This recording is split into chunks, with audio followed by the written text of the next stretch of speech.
Aujourd'hui, j'aimerais te parler pourquoi les voyages de groupe, c'est l'enfer. Dans un monde où tout va beaucoup trop vite, où tu n'as jamais le temps.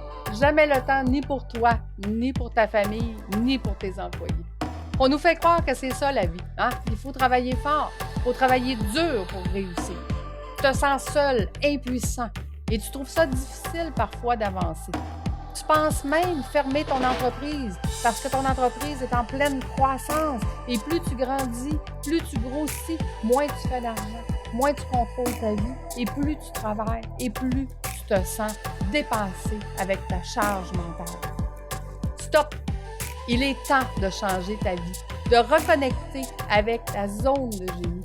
Celle qui t'a poussé à partir de ton entreprise, à dire « moi, c'est ça que je veux faire dans ma vie ». À partir de maintenant, tu peux développer tes nouvelles compétences. Tu peux faire de nouveaux choix pour toi, ta famille, tes employés. Deviens un chef d'entreprise. Deviens le P. Arrête d'être le PDG. Deviens le P de président. Et comme moi, tu vas retrouver de la liberté pour voyager, pour accompagner les gens qui te font confiance. Je m'appelle Lucie Bouchard, je suis administratrice à créer et ce podcast est commandité par l'Académie de l'éclosion et voyagesdéductibles.com. Je suis à partir de maintenant ta manager qui t'emmènera vers cette nouvelle liberté.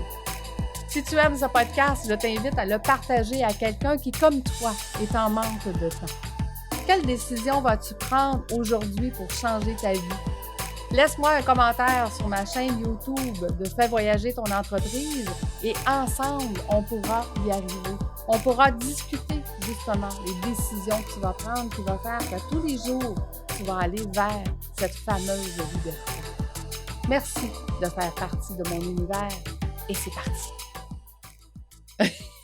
Oui, effectivement. Écoute, la majorité des gens qui voyagent en groupe, il y a deux catégories. Il y a les gens qui adorent et il y a les gens qui détestent. Et pourquoi les gens adorent ou détestent les voyages de groupe? C'est souvent à cause de la façon que ce voyage-là a été construit. Tu vois, quand on est dans un voyage de groupe, premièrement, quand on veut faire un voyage tout court, on a un objectif particulier de vouloir aller à cet endroit-là. Tu vois, quand mon conjoint a voulu aller en Égypte, son objectif était de s'asseoir devant les pyramides. Quand on était en l'organisation du voyage, évidemment qu'il y a un guide et ce guide-là, son rôle est de venir nous accompagner, nous expliquer l'histoire, nous raconter qu'est-ce qui se passe, pourquoi cet endroit-là a été construit, de quelle façon et c'était quoi les idées en arrière de la construction de ce qu'on est en train de voir. Ce qui est super intéressant quand on a un guide qui vient nous faire voyager dans l'histoire pour bien comprendre ce qu'on est en train de voir, où est-ce qu'on s'en va et pourquoi ils ont créé telle ou telle chose.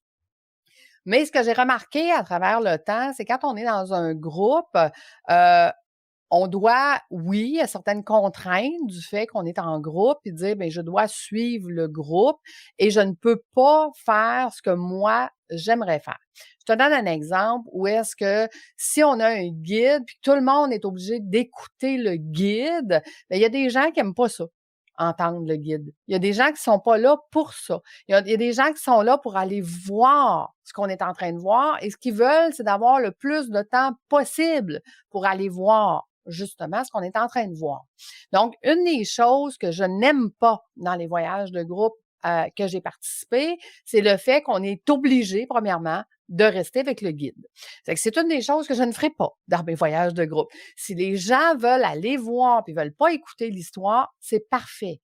Donc, s'il y a la moitié des gens qui veulent aller seulement prendre des photos et se promener et profiter du moment où est-ce qu'on est à cet endroit-là, c'est parfait comme ça.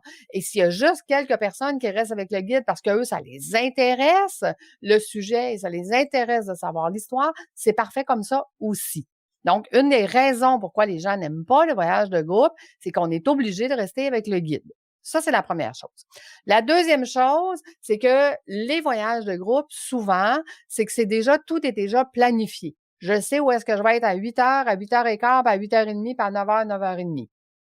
Si jamais dans la journée, ça nous tente de faire autre chose. Si jamais dans la journée, on dit: «Oh mon Dieu, ici, c'est vraiment extraordinaire, j'aimerais ça avoir plus de temps ici» et que le groupe est d'accord à avoir plus de temps ici, pourquoi pas? Pourquoi on ne pourrait pas changer l'horaire plutôt que de se fixer un horaire fixe et qui dit: «Bon, ben, tu sais, j'aurais aimé ça passer peut-être 30 minutes de plus à tel endroit et avoir 30 minutes de moins à l'autre d'après parce que l'autre d'après, c'était moins majestueux, c'était moins beau ou parce que tout simplement, on est juste plus fatigué et que ça nous tente peut-être même plus d'aller voir l'autre activité d'après. Donc, pour moi, un voyage de groupe, c'est quelque chose où est-ce qu'on devrait être en mesure de pouvoir, pouvoir modifier. OK? La journée même, modifier l'horaire la journée même. Ce n'est pas quelque chose qui doit être fixe parce que c'est en vivant le voyage qu'on sait comment on veut le vivre. Oui, on peut avoir une idée avant, mais comment veut-on vivre le moment présent? Si on sent qu'il est en train de se passer quelque chose à tel endroit, puis qu'on a le goût de rester là et que tout le monde ressent la même chose, pourquoi ne pourrait-on pas changer l'horaire?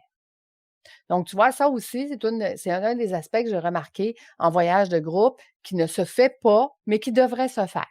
Évidemment, c'est ce que je vais faire. L'autre chose, tu sais, les gens disent, OK, Lucie, c'est quoi le parcours? Je veux savoir qu'est-ce qu'on va faire à tous les jours.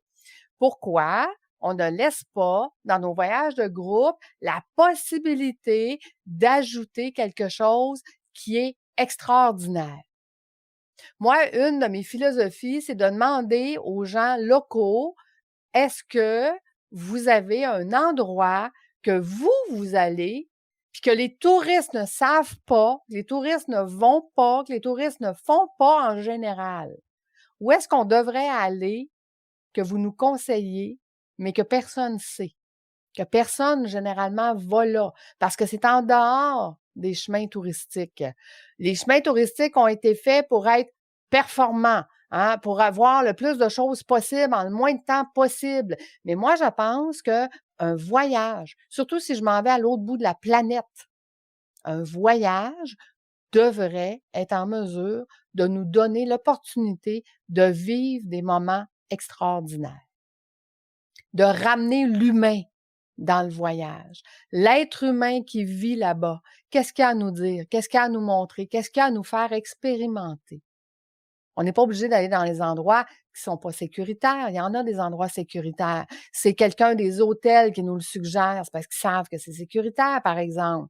Si c'est un guide de quelqu'un qui m'a été référé parce que j'ai une grande communauté, puis cette communauté-là me dit, écoute, moi, je suis déjà allée, exemple, en Thaïlande, et je connais quelqu'un en Thaïlande, un ami qui est devenu un ami parce que j'ai resté là pendant plusieurs années, qui va être votre guide, qui va vous montrer des choses extraordinaires en dehors de qu'est-ce qui est touristique. Ça devrait être ça aussi, un voyage extraordinaire de groupe. Et surtout, ce qui devrait être le plus extraordinaire dans un voyage de groupe, c'est que chacun puisse dire, moi, le moment le plus important de mon voyage, c'est ça. Mon conjoint, quand il a dit le moment le plus important de mon voyage, c'est de m'asseoir devant les pyramides. Et que quand on a fait notre voyage, à ce moment-là, j'étais pas agent de voyage, je n'avais pas mon agence de voyage. La seule chose qu'il n'a pas fait, c'est de s'asseoir devant les pyramides. C'est pas ça, un voyage extraordinaire. Il est content d'avoir été en Égypte, mais il est malheureux de ne pas avoir fait la chose la plus importante pour lui. Si tu vas à l'autre bout de la planète pour faire un voyage de groupe, fine, il y a des choses des fois que tu vas devoir suivre le groupe. Mais est-ce que tu peux faire la chose qui, pour toi, est le plus extraordinaire? Et je pense que ça, bonne agence de voyage devrait amener tout ça dans un voyage de groupe. Qu'est-ce que tu en penses? Écris-moi sur ma chaîne YouTube de Fais voyager ton entreprise, le podcast, tes commentaires. Quelles ont été tes expériences, toi, du voyage de groupe? Qu'est-ce que tu as aimé? Qu'est-ce que tu n'as pas aimé? Ça va me donner des outils pour pouvoir mieux planifier mes voyages de groupe que je vais faire avec mes gens. Tu le sais que nos voyages sur voyagesdéductibles.com, ce sont des voyages formation en immersion. Donc, tous nos voyages, il y a de la formation, de des coachs qui nous accompagnent et qui nous donnent cette formation-là. Mais, au-delà d'avoir des gens extraordinaires qui vont être avec nous, d'avoir de la formation extraordinaire en tant qu'entrepreneur, qui vont emmener mon entreprise à un autre niveau, au-delà de ça, pour moi, le premier critère, c'est qu'est-ce qui est important pour toi dans ce pays-là? On s'en va dans ce pays-là, vivre cette expérience-là. Qu'est-ce que tu veux faire qui va être le plus important pour toi? Ça, c'est le premier critère. Ensuite, tout le reste, on va le rajouter. Alentour de ça. Pour moi, avoir un voyage extraordinaire de groupe, c'est ça. Je ne sais pas ce que tu en penses, mais partage-moi tes bonnes et ou tes mauvaises expériences. Puis à ce moment-là, je vais pouvoir continuer la conversation avec toi sur ma chaîne YouTube. Merci d'avoir été là jusqu'à la fin et nous, on se donne rendez-vous la semaine prochaine. Au revoir tout le monde!